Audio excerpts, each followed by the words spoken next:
Hello and welcome back. This is episode 57 of the Rad City Radio Podcast. I'm your host, PerryThePig. With me as always, my co-host, Dread. Dread, welcome back. Hello, this is Dread, and in today's podcast, we don't really have too much to talk about other than Well, this is like the second week of the event, I think, or the after the first week, or however long it is. It's been about a week. Yeah, a week and a few days. And the event's been fine for the most part. Nothing too crazy's happened so far, other than like you said last time with the event stuff, like the hot fix that got rolled back and hasn't been implemented yet. But other than that, it's been a smooth sailing, all things considered. how many lizard tails do you have? I have 0. I have 0 as well. I believe they're a very rare item. They're like a 1 in 10,000 drop, and like so there's 5 different ones, and like my idea was, we're gonna get all 5 of them and do something cool with them, but like, what? Maybe we'll see. So we're both just kind of hanging out. We can talk about builds that we're currently playing. I do want to touch on videos we both just put out, because I just put out a video today, and I think you just put out a video today too. I like the title, the topic of your video. And then we can talk about whatever else is on your mind. But first things first, builds that we're currently working on. I had been doing a Falconer Shadow Dagger thing, and I did not like it because I felt like the game was making my decisions for me. So since then, I've been working on a Judgment non-aura Consecrated Ground build as a Paladin. You just like spam a bunch of Consecrated Ground over and over. And it's a build that I found on the forum, so I'm going to give that person a shout out real quick. Their build guide, the person's name is The Brewery. So I found their build guide. I saw the build was performing well on the ladder as well, in the arena. And it's quite melee. It's a really melee build, but it's really good. The damage comes together very quickly. It levels very well. It seems like it has a lot of good axes for scaling damage, and I'm enjoying it a lot. So hopefully if I get like, tier 7 movement speed boots with, like double movement speed on something like that, maybe that'll make it feel less melee, but boy, it feels melee. So other than that fact, it's good. It's got a lot of recovery to it.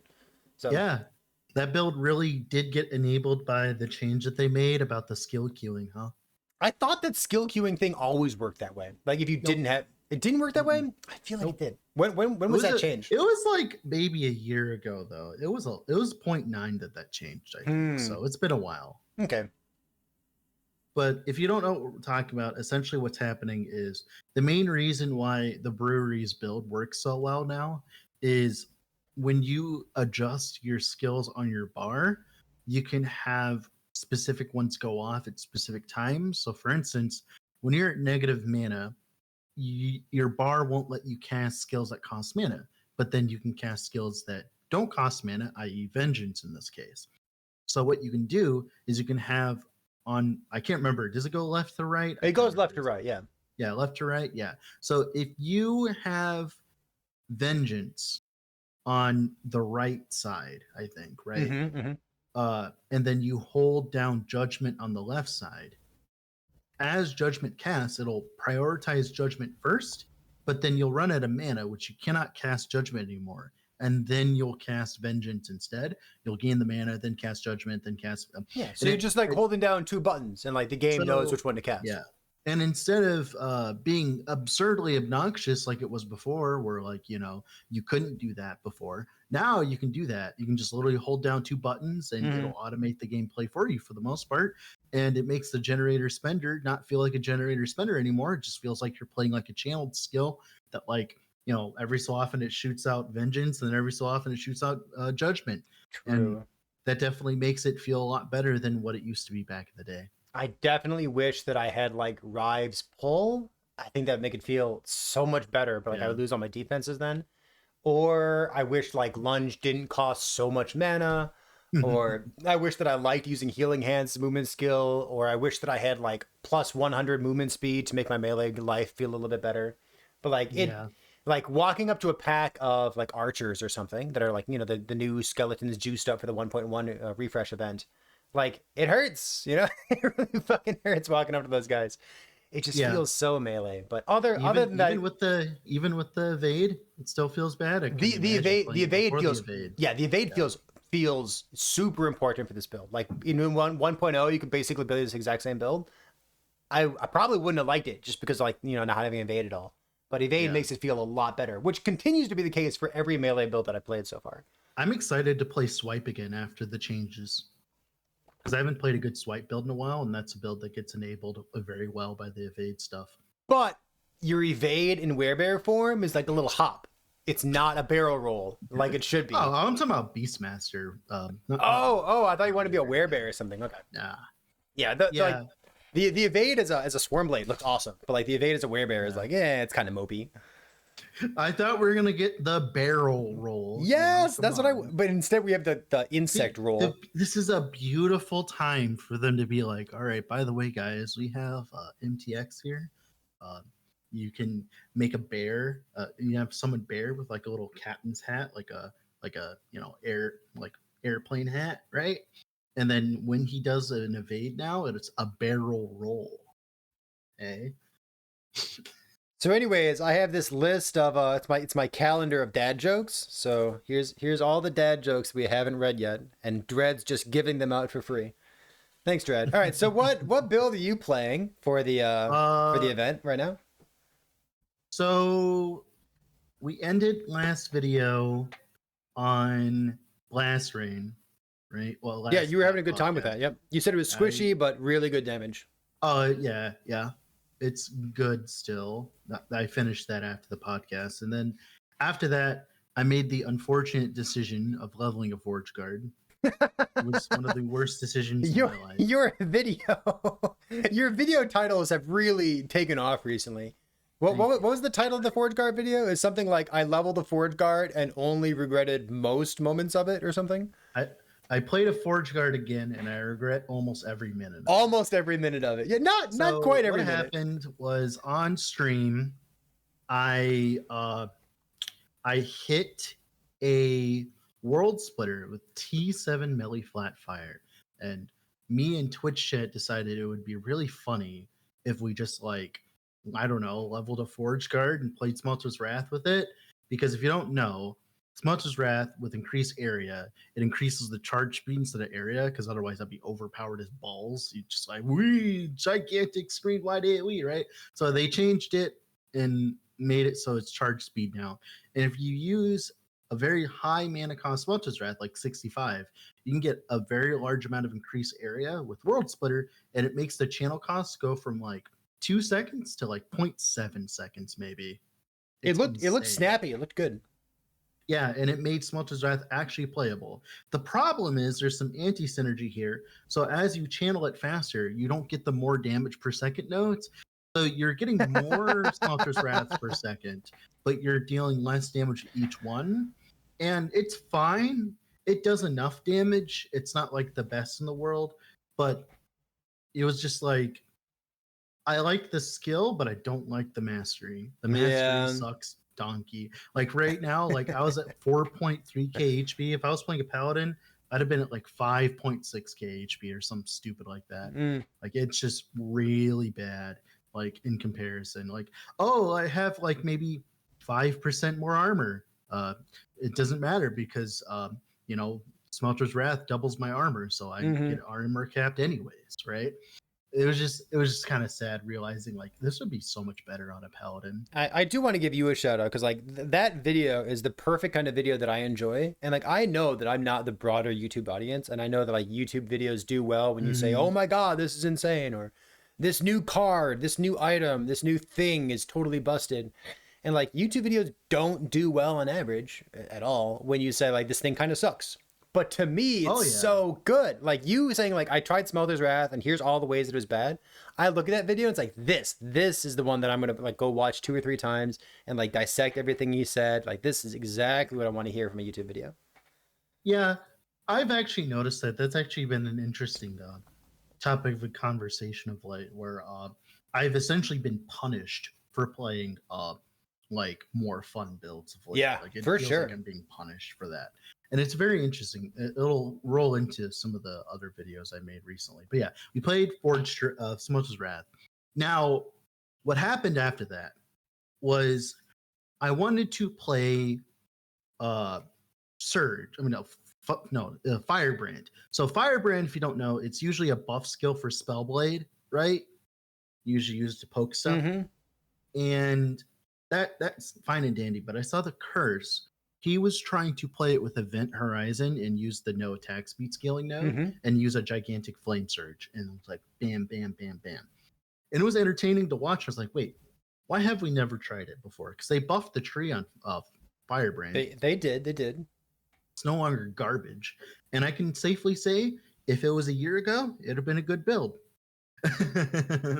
Unfortunately, you said like the bosses have too much HP, just like it's not worth the hassle of trying to make this fun thing happen. I mean, yeah, well, the problem is like it's the same problem that we have with a lot of different builds right now. Where like back in the day, I think like 400k DPS was good enough for most things, but now it's not enough at all.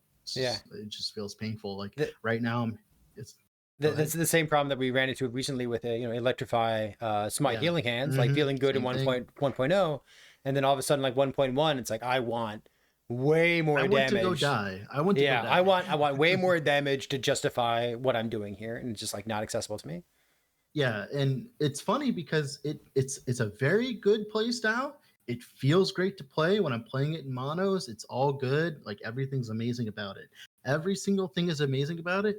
It's just the numbers just need to be tuned up a bit more. And that was my point in the video I made today about like bad skills in Last Epoch and why I end up playing them anyways, is because all of these skills that I'm playing, they're all skills that like function as a skill. They're fine. They just don't do enough damage for what they're doing. It's just a numbers thing. And it's usually because they just haven't been updated in a while, right? They're just kind of old. Yeah. Yeah, it's kind of old. Like, for instance, Smoke's Wrath with the new charge speed and all that, it's a good skill that's plagued by a bad mastery and bad numbers. Like, if it dealt like double its amount of damage, it would actually be really good and really fun. A shout out to Smelter's Wrath for having, two-shotting Aberoth earlier in the 1.1 patch because it was bugged. It's like, well, as soon as we fix the bug, it goes back in the garbage can.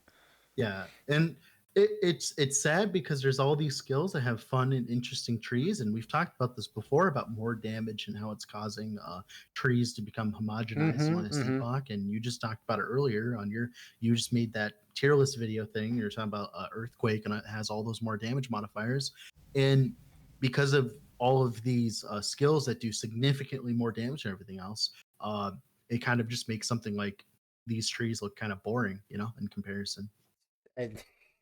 But on the other hand, having nothing but more multipliers all over your skill tree, it makes the skill good, but it still kind of feels boring, right? It doesn't really fix the issue there.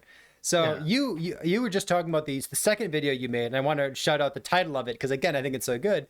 The title of your video was bad skills in Last Epoch and why I still play them. It's like, that's beautiful. You know what? That's the kind of video that maybe it doesn't do well on YouTube, but like hopefully the devs watch that. Because that kind of is your target audience for a video like that. Like, there's something fun to the gameplay here that makes me want to play it. Please let me be rewarded for giving in to having fun. Yeah, it's just interesting in general because I made that video and I instantly got a few comments because I was talking about Falconer in the beginning because it always ends up talking about Falconer, right? Always does. Always. Right now. And I was like talking about like how like Falconer takes so little effort in comparison to all the other masteries, and people just got offended at that I would even dare say that. It's like, wait, you mean the build I'm playing right now is like technically like does not take that much effort compared to other stuff? So to quote it directly 1-to-1, I said, hey, like the reason I like playing bad builds right now is because they require more effort to get working, which means I learn more about the game. You have to solve more problems, yeah. Like, for instance, me playing Firebrand taught me a lot about how to scale fast attacking skills. Me playing Smoke's Wrath taught me how to make sure I don't fucking die when I'm channeling my shit. Stuff like that, like learning things. Like, for instance, you're playing Judgment right now, and you're learning the value of movement speed as a melee build. Hey, look at that, right? Shit like that. And if all I did was ever just play Falconer, I'd learn nothing because Like, I don't need gear when I play Falconer. I don't need damage when I play Falconer. It's already all there, right? It just takes no effort in that regard. And people think that just because I say that, they think that, oh, because I'm playing these overpowered things, that means I'm like lazy or bad at the game or whatever they say. And no, that's not what I'm saying at all. I'm just saying that objectively, I'm sure we can all agree, if we do like a little circle here, we can all agree that Falconer is a little overtuned right now, maybe a little overtuned, right? And that doesn't mean you should feel bad for playing it. I'm just saying that like it is overtuned and it is going to get nerfed in the future. When I have conversations like that, I love pointing out, like, back to the Magic the Gathering thing, like Timmy, Johnny, and Spike. People play games for different reasons, and people have fun in different ways. Sometimes you just want to have a bird and you want to play that build, and it's a video game. You should play the things that make you have fun and bring joy to your life. But like you and I, it seems like you and I both have fun solving problems. We want to try different things. We want to have a problem and solve it in new and interesting ways. I recently had somebody in Twitch chat who was, hanging out while we had a conversation like this, and they said, oh, like, action RPG players are masochists. Like they want to, take the hard path instead of the easy path. And it's like, that's not quite right. So I equated it to chess, and I think I made a good comparison here. Like, you can have a chess problem and you can have like a checkmate in one. And you can solve a checkmate in one pretty easily. You can just brute force it. You just look at everything that's a check, and that you're going to find the answer at some point. But like, okay, well, what about it like a checkmate in 3? What about a checkmate in 10? What about something that's like the end result is not necessarily a checkmate? It's just like a better position overall. Like, those puzzles get harder and harder to solve, and they use different parts of your brain. So like, maybe the gameplay that you enjoy is clicking aerial assaults over and over, which I recently did, and it feels real fucking good to do that. It does, yeah. But I'm not the person who comes to it. I was watching it and I was vicariously living through you. Yeah, like I really enjoyed the playstyle, but that's not why I come to action RPGs. I come to action RPGs to solve problems, and there were very few problems in my Falconer build that I got to solve. So like, it was fun. It just wasn't the kind of fun that I wanted personally. And it's okay to have fun in different ways. Get him, fight. I think the usual thing that I get responded to whenever I say that Falconer and Sorc right now are very like, don't take that much effort to do well with them, which the sorcerer thing's a little bit more interesting because at least you have to like actually invest in your gear and get to 1,000 mana per sorcerer. So it's less so for sorcerer, but specifically for Falconer here. The biggest response I always get is, well, Dread, I have 62 dogs and 50 children. I don't have the time to play all these other builds. I only have time to play this. I'm like, well, I only get that comment when it comes to loot filters. Do you really get that comment all that often? Yeah, all the time. That's now. wild. Literally all the time now. It's literally keep going. It's like, I want to play the easy stuff so that I don't have to spend time figuring out a build and like, because I don't want to play a bad build and fuck up and then have to re-level all this and all that. I'm like, well, first things off, like, why are like my biggest retort to that is usually, well, like, why are you, I don't know, valuing your self-worth based on how well you do in a video game? Like, that's not like something you should be doing, right? Like, if you feel like as though you need to do well at a video game in this regard, like to absolutely dominate it in this regard, if that's what requires you to feel good, that just means like you just like power gaming, which is not wrong or anything like that, but that's just what you enjoy doing, and there are games for that. And mainly what I have to say about it is just like, I feel like as though right now when people say that, it's because they don't have enough time to play, right? So we can get to the bottom of this. So they say they don't have enough time to play, so they play the overpowered stuff so they can play faster, get more stuff. Now, why are they saying that? Because they need to grind favor, okay? And they're usually playing COF, right? They need to grind favor. Okay. And they need to grind favor. And why do they feel like they need to play quick to grind favor? What could possibly be the issue right now that is causing all of these problems?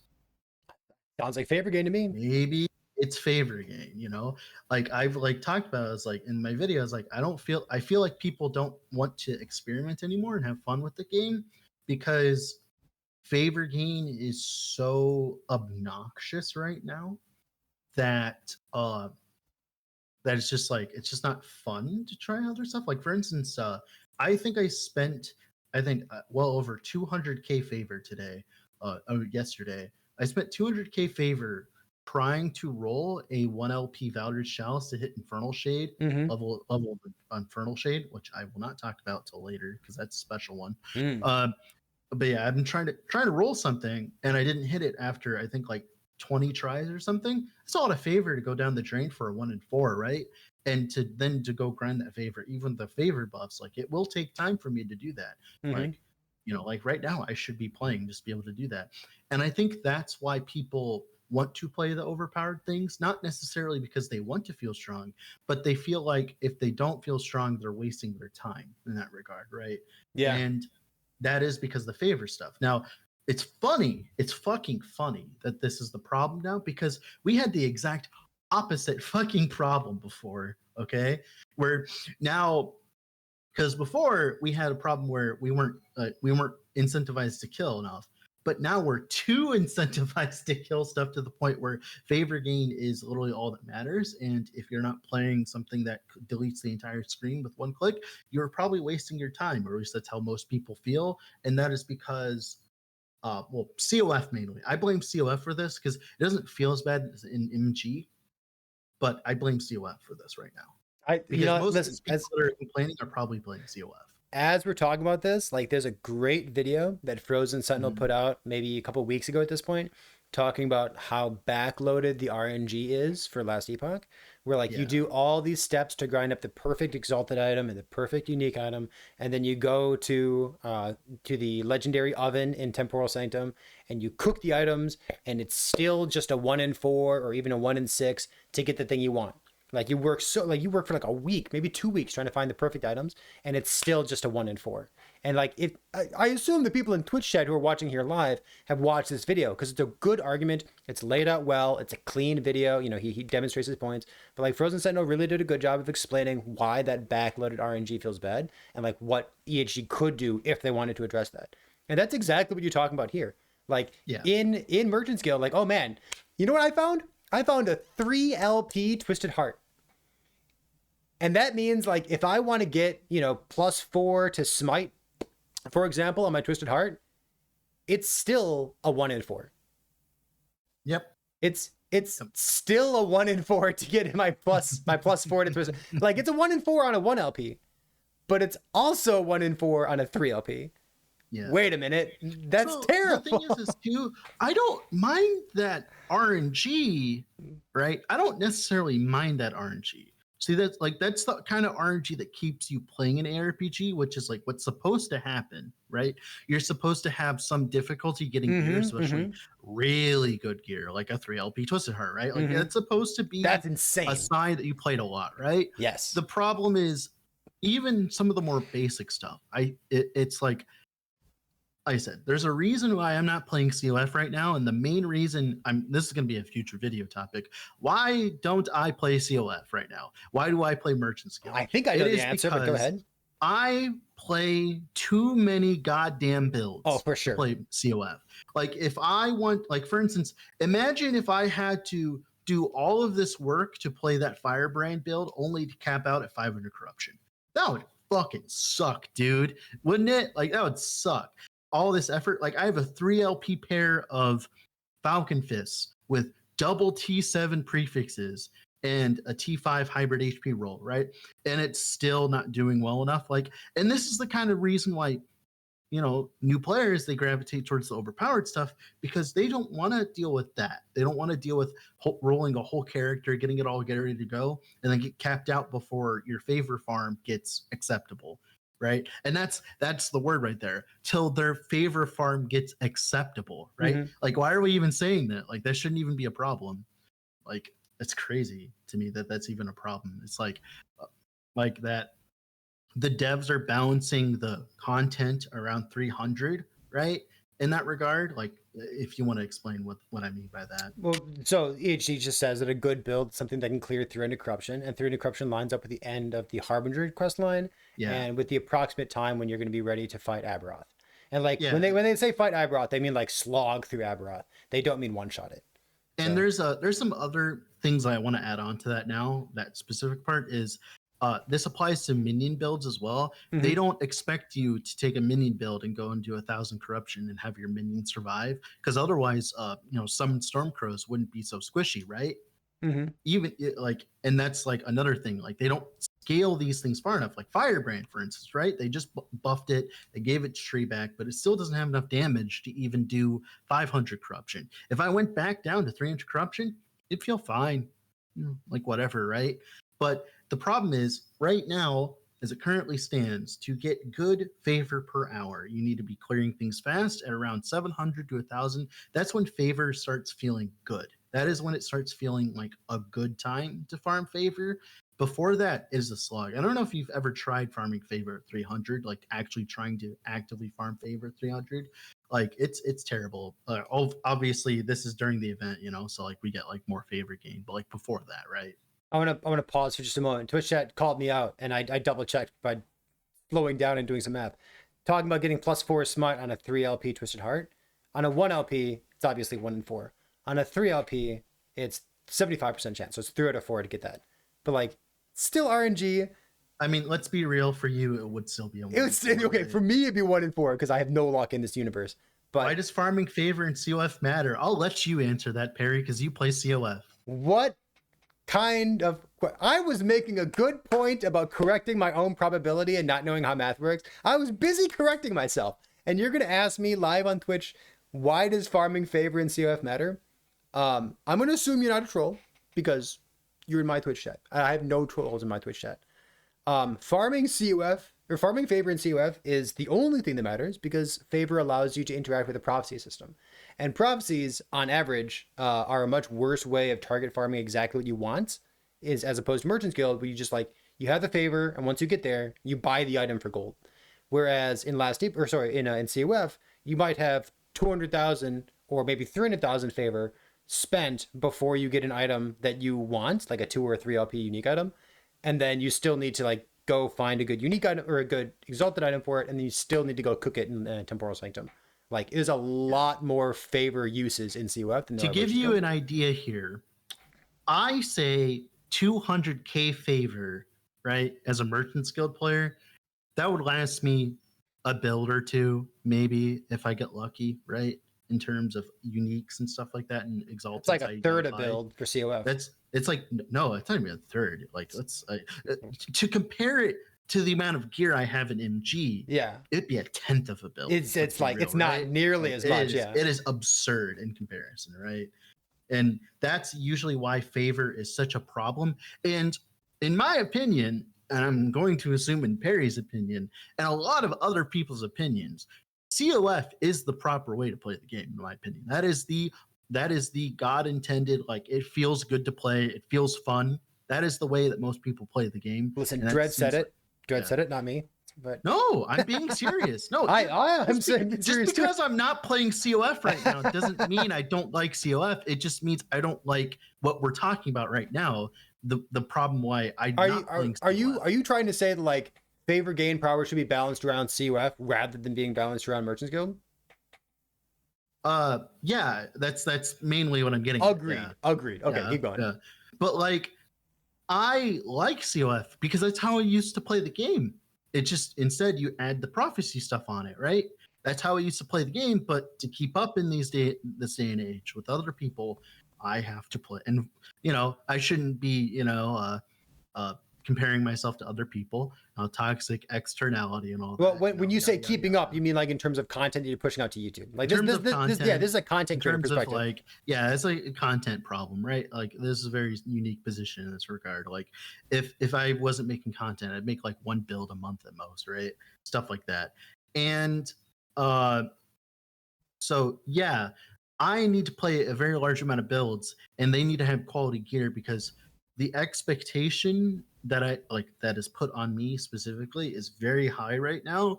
Like, if I am not playing like 700 corruption with a build, right, it's a failure. It's already a failure. Like, already people just click off. They're like, oh, shit, and all that, right? Like, for instance, if Perry played a build in COF and it gets to like 500 corruption, everyone would be like, yay. But at MG, like the like literally like it's crazy in comparison, right? It's like people want the best of the best of the best, and it's like I can't always deliver that because not everything in the game is the best of the best of the best. And I like having fun. I like playing builds. So to keep up with that demand, I play Merchant's Guild, and I just make better decisions in my gearing and get better gear so that I can push these dumb meme bullshit Smelter's Wrath builds to like 700 corruption where there shouldn't be, right? That's why I play Merchant's Guild, is because of that. It's beautiful. All right, so we were talking about a couple things at the beginning of this video. We were talking about the builds we're currently playing and talking about the YouTube videos that we just put out. You put out like video why you're playing these, or some skills suck, but you still enjoy playing them. I just put out a video about Nerf Bingo, and I'm about to put out another one as well. So let's touch on this real quick, because I enjoyed Leave making my static touch alone. Two years ago. It's only good when you have like an absurd amount of hits. There's like very specific builds it's good in, and you played one of them. 2 years ago, I had fun talking about Nerf Bingo. Yesterday, I had fun talking about Nerf Bingo. Today, I have more fun talking about Nerf Bingo. And a year from now, when patch 1.1.1.8 comes out, I'll have more fun talking about Nerf Bingo. So Nerf Bingo was a bingo card that we created, guessing what's going to be nerfed in the next patch. So like we talked about this 2.5 years ago in 2022, and we just like revisited that as like a little time capsule. And now we have a new Nerf Bingo card right now. And I guess I can link this in Twitch chat if anybody wants to take a look at it, including you, Dread. But there's a couple things here. You said Invoker Static Touch. You don't want it to be nerfed. Listen. Oh no. Okay. All right. So my problem with the Invoker Static Touch. Okay. Let me explain. Go on. It's gonna get nerfed for sure. I know it's going to, but you have played like your only experience with Invoker Static Touch is a build that was specifically meant for it. Okay. And I have also played Invoker Static Touch in the past, and I've played builds specifically built around Invoker Static Touch, right? When you just try to throw it on into your build, it sucks. Okay. Like for instance, I think the best Invoker Static Touch build I played was the static build. Not because static, the plus levels, but because to get the hits for the crits to be able to channel through statics constantly, you needed a billion hits, right? And that build specifically was doing that, and it was getting to like maybe 7k ward, right, at most. Before that's a lot of ward these days. Yeah, it is. I agree, but you gotta remember the amount of effort I had to put into it to get to that. How many hits? If you put an Invoker Static Touch, let's say I don't know, like a Vengeance build, I don't know, it would suck dick, right? Like Invoker Static Touch is only good as the skills it's going to be using with, like the small hit skills, right? So like for instance, that ailment thing, right? They could add that to Frostclaw, and then whenever it hits, it has like less of a chance to get the ward on hit or whatever. Like whatever they want to do. Like I do agree that it does deserve a nerf. I'm just saying that like there's only very specific circumstances where it's very good. Like for instance, you had an opportunity to fuck around with it, so you can explain your end. I don't remember what build you're talking about. The Marksman. What did I play? When we were playing together. Oh, of course. Even I was like, but I'm going to assume that's why you assume thing. They're OP, right? No, it's really? It's just on my radar as an item that has no cooldown, and we just saw all the Runemaster nerfs for like ward gain on hit and ward generation. And like this, no fun. This is just an item that sticks out to me. Like I think that this item avoided nerfs in patch 1.1 simply because it's a set item. Okay, I specifically, before 1.1, before we knew the nerf changes the ward changes, okay? I specifically went out of my way to not put that in any of my builds so it wouldn't get nerfed after the ward changes, because I wanted to try it after the ward changes. I can tell you, without a shadow of a doubt, it is not overpowered. So they just nerfed the ward generation on the haste boots as well, the Weaver's Will boots. Yeah. I feel like the same thing is coming for Invokers. Like maybe but they're on a set item. You can't add LP to them. They take your ring slots, which by the way are really fucking That's strong. True. It's true. It's true. Yep. Like it's not like easy, and you have to run 2 of them too. Like you'd be running phantom rings. I think phantom crypts are more overpowered than the fucking static rings, right? Because phantom crypts you can get LP on them. Should we nerf phantom grip?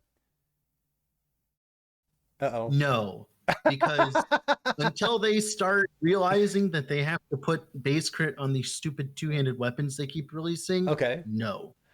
All right. No. Like phantom, people keep telling me helmet. People keep telling me that phantom grip's like OP. It's like I really don't think it is. I think phantom grip it looks strong right now, and it obviously is, but it's for lack of other sources of flat crit. Yeah, that's and also as well, all they could do is just they could nerf the legendary potential. Like make it so that you only ever get 1 LP on it. Mm-hmm. Sure. I don't care. Yeah, like maybe a hard cap of 1 LP. Maybe it has too many stats on it. Like they could maybe, I don't know, get rid of the plus levels. And why does it have mana too? Just in case Sorks couldn't use it. The mana is a little bit absurd. Yeah. Why is that there? I don't know. Like look at like good example, Torgor talking about the meteor belt. We don't have to rush with nerfs. Like we rushed with the nerf on the meteor belt and now it's boring. And now you're only using it on one specific build, and that build like doesn't even need it to function. They're only putting it on because it's flashy. They don't need the meteor belt. It's just funny. It's cool though. Yeah. All right, so I'm going to read out some of these things. If people are watching on YouTube or watching on or listening on Spotify, like you always go to my YouTube channel. You can watch the updated bingo or Nerf bingo thing. But I'll read some of them here. We said like big mana Sork builds, Flame Ward, the zombie belt. Is it a hybrid health idols was one of them? The Wraith Lord helmet. Twisted Hearts. I don't think Twisted Heart needs a nerf, but I could see it getting nerfed. I actually have a conversation point. Yeah. Go ahead. The hybrid health idols. I think EHG is doing a very bad disservice to their idol system, because in the beginning we had interesting idols like Thorn Totems on hit. Yeah. And like Hammer Throw and Cast Divine Bolt, 1/0 mana cost skill, which actually is relevant now. But now we had that idle nerf where they changed like this square to like whatever it is. Yeah, now. It used to be a 4x4 square, and now it's like they introduced hybrid HP idols, as we're talking about. I think part of the problem is they keep making boring idols. I feel like as though if the idols were more entertaining than just like, for instance, when you're playing an idol build around like idols like should be build enabling items. They should be primalist idols. Primalist has such good idols. They're cool. Yeah, like I'm talking like completely build enabling things, like the smite ones, right? They should never be relegated to % damage over time while overloaded, or like. For instance, cast speed while curse is such a good example of how interesting of an idol you can do. You can get like Perry. I don't know if you know. You can get like fucking 70% cast speed from your idols by just being cursed. Like I cast 1 Maelstrom every 5 seconds. That's a good example of a bad idol. Thank you. I can't believe, why is that stuff ever in the game? The Maelstrom per 5 seconds.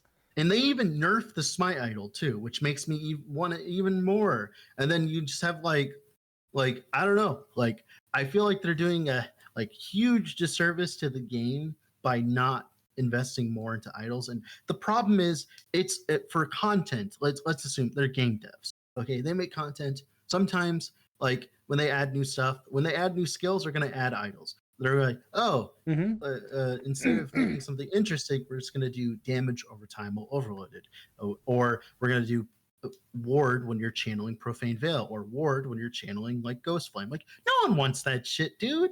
Like I don't know about you, but I feel like as though I'm already in Profane Veil, I shouldn't be getting ward per second. Okay, I'm already using the busted skill. Come on, like I got a question. So I don't know how the I don't know PerryThePig's out these days. I don't know how the divine fonts in the labyrinth works these days. Oh, they changed it completely. In the past, you would enchant like your helmet, your glove, your boots, or something. That is no longer the case.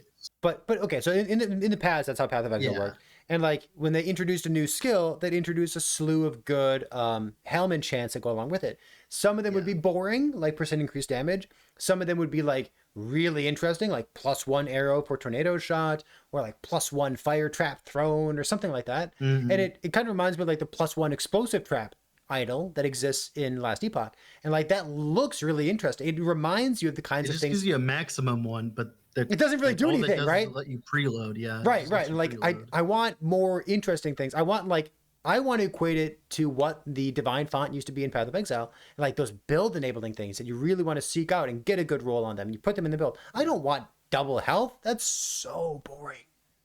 Yeah, like it's so weird to me. Every single time I make a build and it's anywhere near HP base, and I never use my idle slots. It's like, oh, I could get like 200% increased damage, or I could make my build tanky. I'd rather make my build tanky these days. Yep, I agree with you there. Yeah, so that was the Nerf Bingo stuff, and like this has been pretty fun to talk about. Somebody in Twitch chat was asking me like, should I do like a buff bingo? Like, that would be a bingo that'd be like 20 by 20. Yeah, so. Everything. How do you possibly make buff bingo? Because there's so many. I guess that'd be the fun. If you literally wanted to play bingo, I think buff bingo is probably better because then you can generate more different cards about it. But you could even introduce things like give you stats, but also give you negatives, like the Acolyte idols have. Yeah. Where they like give you % less damage taken overall or whatever, but you get less health regen. So the health regen builds. Like for mage, you can be like, I don't know, like you get 5% more mana, but you have like 30% less mana regen or something. Or like that. more DR when you have Flame Ward active, but take increased damage when you don't have Flame Ward active. Yeah, or like that would be awful. Or, yeah, it would be no. Make it so that it'd be like less Flame Ward effect, but cooldown recovery speed for Flame Ward. I think that would be a more fair one. Okay, that's interesting. I like it. Those are the kind of things I would like to see. Sure, I like it. Yeah, opportunity costs. What Wander Dota said. I love opportunity costs. Cool. Yeah. So that's the Nerf Bingo stuff. It's been a good source of conversation. Well, we say that, but not on Disintegrate. The one on Disintegrate sucks. What's the opportunity cost for Disintegrate? Oh, the mana scaling node that's locked behind the 40% less damage node or whatever. Poor Reddit, dude. Reddit's trying so hard to make Disintegrate into a skill that's like worth playing. I have my popcorn. I know. Yeah. There's one person on Reddit who like keeps popping up. Every time that there's a Reddit thread about Disintegrate, you'll see like the same 2 or 3 people show up in the Reddit comments. And like, oh, you tried this? Is it any good? It's like, no.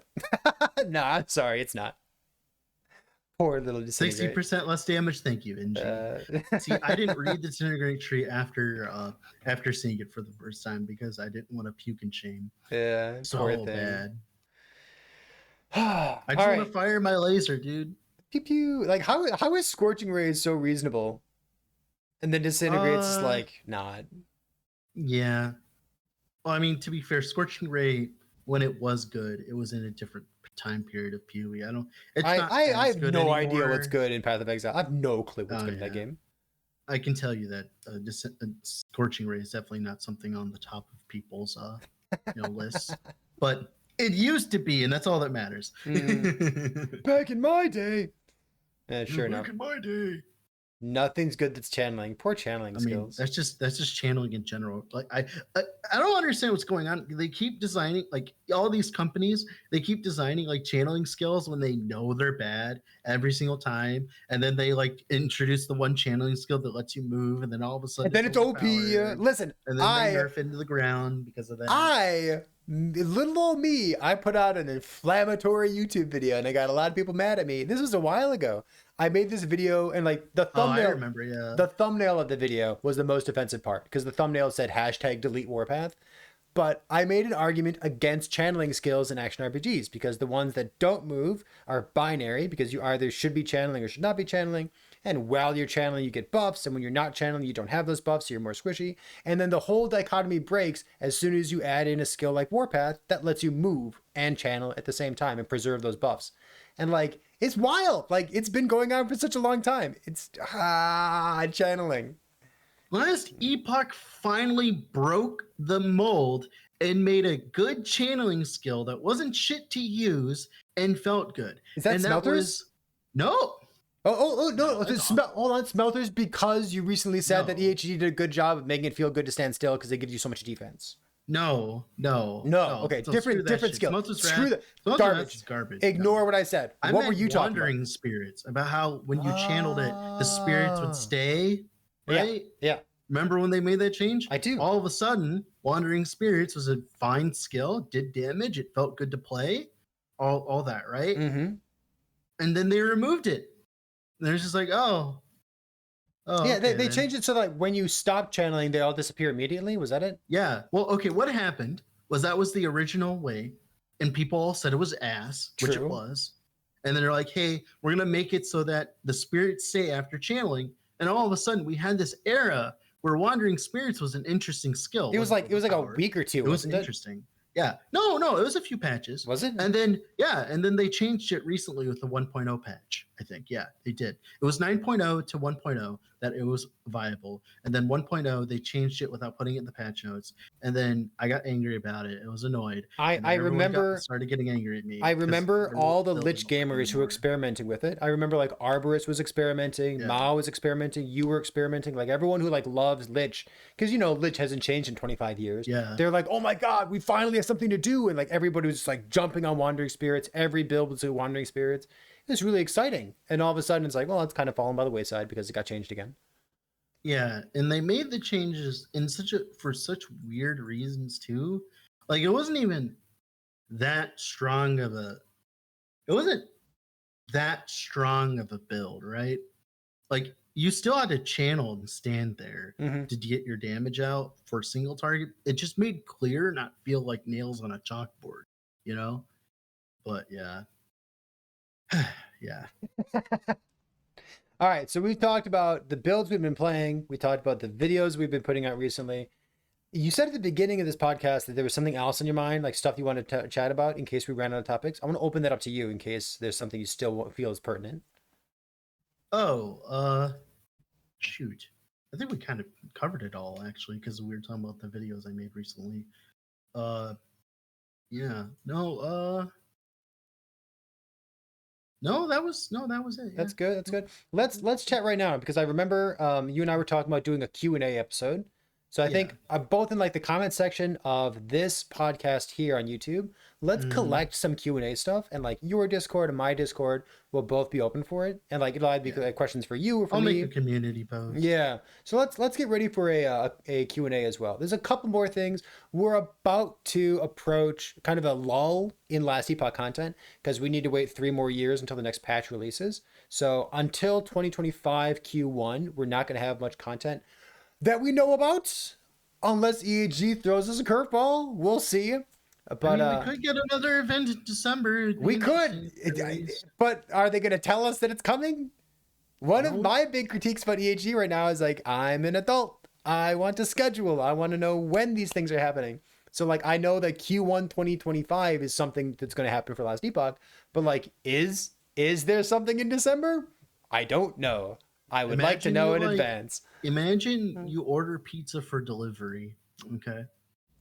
Go on. And he says, so I might get it here today or tomorrow. It's like, what do you mean tomorrow? What do you mean tomorrow? So I guess I'll just sit home and wait the whole time. Yeah, pizza. I don't know, something like that. People want Santa hats on Hayrod. I low-key thought that during this 1.1 event that the Emperor of Corpses was going to have like a little hat on. I kind of thought that's what was going to happen. It didn't. Oh well. So we'll collect Q&A stuff. We'll have another podcast. I have at least 3 podcasts I'm interested in doing. I have a Q&A episode that I'd like to do, and I have 2 subsequent episodes to that I'd like to do before we go into hibernation and wait for the next content from EHG to see what's going on. So we'll see how that goes, but I will let people know on the YouTube side and on the Discord side, of course live on Twitch as well, but what's going on with those plans. So I think we're going to wrap it up there. Dred, thank you for joining me. We got less than an hour for this podcast, but I think we had a couple good topics of conversation, and it's a good use of time. So thanks for joining me, buddy. I appreciate that. Yeah. And if you're watching live on Twitch, or if you're watching after the fact on YouTube or on Spotify, if you're listening, let us know where you're watching, where you're listening. We'll make sure that you're watching and listening viewing experience is as good as possible. When I've said this in the past, people have told me that they're interested in getting this uploaded on like Apple Podcasts. If there's a big audience for Apple Podcasts, then I will put in the effort to make that happen. So if you're specifically interested in that in the Apple Podcast side, let me know, and I will again redouble my effort to make it happen. Because right now it seems like there's like 1 or 2 people, but if there's more than that, just tell me. So that's it. This is episode 57 of Red City Radio. Dread, thanks for being here, and I'll see you next time.